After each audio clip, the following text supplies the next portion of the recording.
Hey everyone, and welcome to the latest episode of Smart and Vinyl, where we're going to talk a little records, a little music, and a whole lot of meh. So, thanks for joining me today. It's actually a pretty important day today. It's the anniversary of a pretty important and significant event in Southern California history. And I know what you're thinking. You're like, is this a for reals event or something you made up? No, this is for reals. It wasn't nothing I made up. Because if I was going to make it up, it'd be like, hooray, it's California Raisins Day. But no, it's not. No, just get ready, because you know what? I'm going to knock you out with my American thighs. And I'm going to shake you all night long. Because we're going to talk about the Sylmar Earthquake. Yes, today's the anniversary of the Sylmar Earthquake. It happened February 9th, 1971. And no, I don't know how long ago that was. I'm not going to do math in my record video. Anyways, no.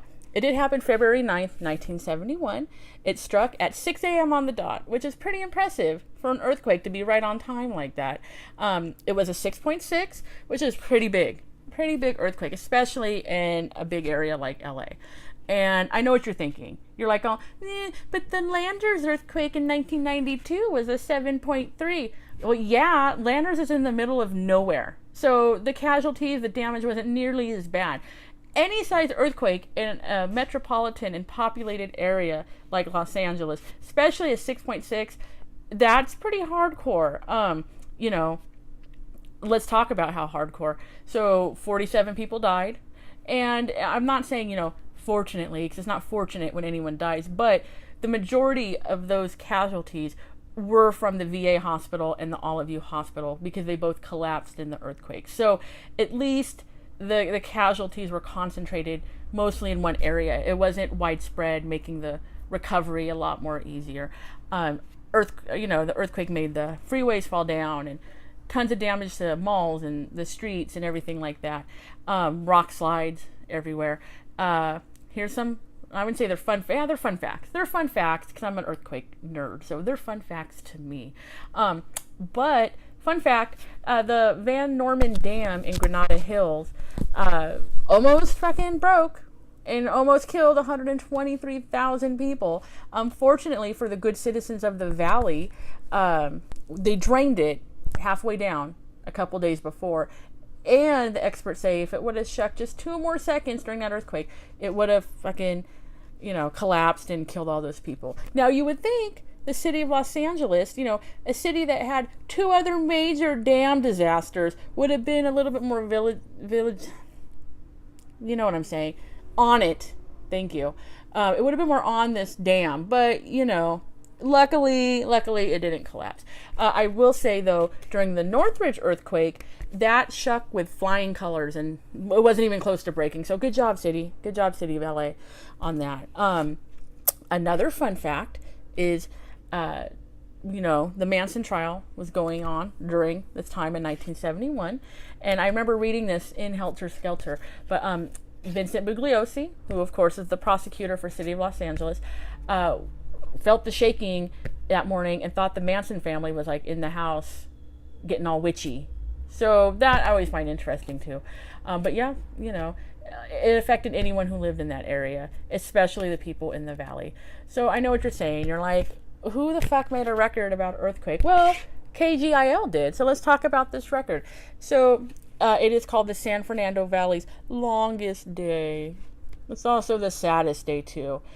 Well, the saddest day until January 17th, 1994, when the Northridge earthquake hit. Hey! Anyways, so, KGIL was broadcasting throughout this. And all you youngins that are watching this video need to remember, but who am I kidding? There's no youngins watching my video.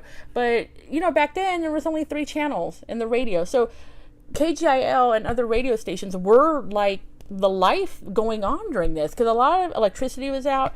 Even like NBC, which was in Burbank, which is fairly close to this, had no power. So, this record kind of is like a time capsule of what happened then in 1971. So it's not just radio checks, but it's news, it's pertinent information, it's Red Cross setups, water contamination, food, closures, detours, lost children, even just regular news going on, for people who just needed to get their mind off of it, so this has all of it. It even has stories about stuff that happened, and it just kind of shows the goodwill of the people of Los Angeles, because we get a bad rap. Yeah, we are a bunch of assholes, especially me. But when it comes down to earthquakes and stuff, we pull together. It's people helping people, neighbors helping neighbors, me helping cats. That's how it goes. So I would pick this up. So it's kind of a collector's item. I got mine at Amoeba, and I see them fairly often at Amoeba, because I guess Amoeba's in LA. But I would get it. It is very interesting just to hear, and especially you non-Californians, you might get a taste of what an earthquake is really like, and everything that happens afterwards, and how we just have to pull together. So enough with my, let's help everyone during an earthquake spiel. I did find out something really interesting too. If you needed another reason to hate the Doobie Brothers, let me tell you. So their third album, which is The Captain and Me, 1973, the cover art shows, I don't know if it really is the Doobie Brothers or just some cowboys, in front of the busted up freeway that happened from the Sylmar earthquake. It's the connector, the 14 to the 5, and it was the same freeway that broke in the Northridge earthquake. So that should tell you like how close all that was. But yeah, thanks Doobie Brothers.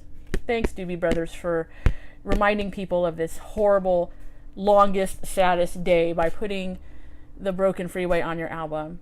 At least it's the album that has the 2 good songs. It has Long Train Running and China Grove, and that's all you need. That's all you need. So, if you want to see a little bit of hot Doobie freeway earthquake action, check out, that album, I guess. Let's talk really bad earthquakes. And I don't mean bad like damage-wise. I mean just fucking bad. Boom, earthquake. So, like horror movies, I don't like disaster films, because I don't like movies where stuff can really happen. Especially Towering Inferno. Oh, I hate that movie. But this is the one I liked growing up as a kid. They used to show it on KTLA all the time. And even when I was a kid, I thought it was really cheesy, because I knew what it was like to be in real earthquakes, This record's not very great. It's incidental music and instrumentals. It's John Williams. No surround sound, so you're not even like all listening to it, There's no posters, nothing. I like George Kennedy and Richard Roundtree. If you want to see Marjo, he's on here. It's not great. It's not great. But I figured it'd go in this earthquake themed, video I'm making. Real quick before I go, I will share with you my favorite part from this movie. And that's when, after the earthquake happens and everything's crazy, a guy with a cigarette hanging out of his mouth, he's like, I'm going to go inside the house and check if the gas is on. And he runs in the house, and the house blows up. And even as a kid, I thought that was hilarious, and I still think it's hilarious. So if you can take a lesson away from this, 1, help each other out. 2, don't listen to the Doobie Brothers. And 3, don't light a cigarette and go into the house to see if the gas is on. Don't even vape. Just get rid of all fire, check if the gas is on. So anyways, that's my video for today. I tried to keep it short, because don't worry, I can go on and on about earthquakes, but I'm not. But anyways, don't forget to like, don't forget to share, don't forget to subscribe, and leave me some comments, requests, advice, earthquake safety tips, anything, and I will totally respond. So from me to you, from Sylmar Earthquake to you, from George Kennedy to you, thanks for watching, and I'll see you next time. Bye. Hey everyone, Dee here. Thanks again for watching my latest video. And before you duck and cover, make sure you like, share, and subscribe to my channel. See you soon, if we survive this earthquake.